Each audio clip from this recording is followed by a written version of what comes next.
বন্ধুরা, আজ আরেকটা রেসিপি নিয়ে চলে এলাম। তো এটা কলাইয়ের বড়ি, দেখতে পাচ্ছ? দেখো বড়িটা কত সুন্দর, দেখো দেখতে পাচ্ছ? এই বড়ি কাটা আর দেখো আলু, এই বড়ি আলু দিয়ে একটা রেসিপি বানাবো। তো তোমরা দেখতে থাকো। তো অবশ্যই আমি তেল দিয়ে দিয়েছি কড়াইয়ে, তো তেল দেওয়া হয়েছে। তো তেলটা গরম হলে অবশ্যই দিয়ে দেবো। তো দেখো তেলটা হয়েছে, তো এবার বড়িটাকে আমি দিয়ে দিচ্ছি, বুঝতে পারছো? এবার বড়িটাকে আমি এবার নেড়ে না নিলে কী বলো তো, একটা হাতে হাতে গন্ধ ছাড়বে, খেতে ভালো লাগবে না। বড়িটা ভাজি দিলে একটা টেস্ট লাগে, জানো তো বন্ধুরা? তো তোমরা এটা কিন্তু বাড়িতে বানিয়ে একবার দেখতে পারো যে কেমন লাগছে। সেই রেসিপিটা কিন্তু পুরো নিরামিষের হবে, কিন্তু এটা কিন্তু নিরামিষ। তোমরা আবার আদা রসুন পেঁয়াজ দিয়ে করতে পারো, কিন্তু আমি পুরো নিরামিষটা করছি। এই জায়গাটায় আমি পুরো নিরামিষ করছি, কিন্তু নিরামিষ করলে খেতেও খুব ভালো লাগে। একটু বন্ধুরা দেখো, দেখো কী সুন্দর ভাজা হয়ে গেলো, দেখবে?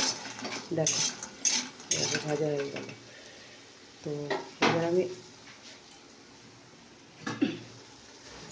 তুলে নেবো, তোমরা দেখতে থাকো। আমি তুলে নিচ্ছি হাতায় করে।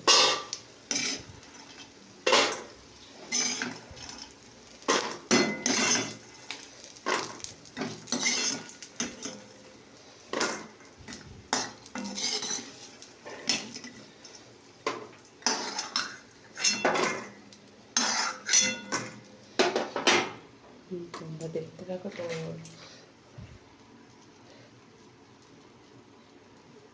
প্যাকেটে তেল দেওয়া হচ্ছে, তো দিলাম তেল।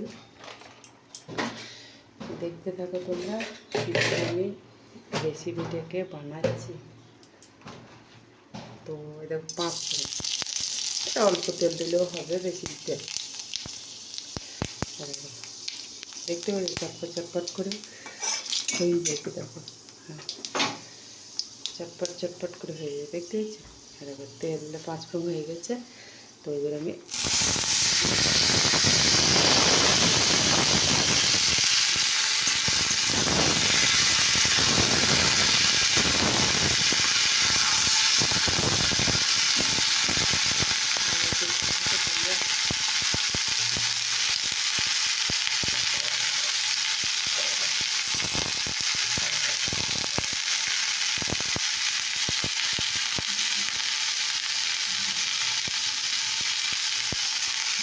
পরিমাণ মতো হলুদ দিই,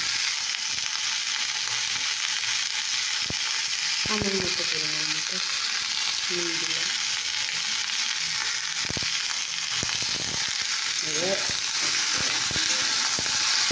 কেন, যেহেতু কড়াইটা ঘুরছে, তো বেশি পোড়া আছে, তো ওই জন্য ঘুরছে। তো তোমরা দেখতে থাকো।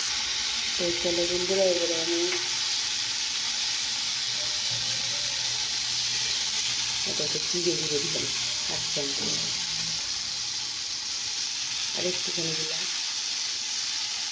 তো এবার লঙ্কা দিয়ে দিচ্ছি, আর একটু দিয়ে দিলাম।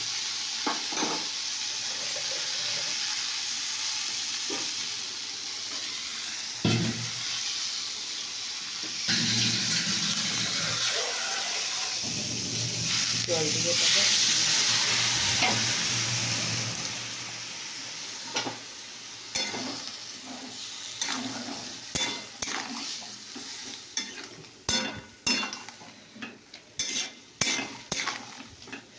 এটাকে দেখে মশলা দিয়ে এবার কষতে দিয়েছি। কেমন লাগলো তোমাদের রান্নার রেসিপিটা অবশ্যই কমেন্ট করে জানাও।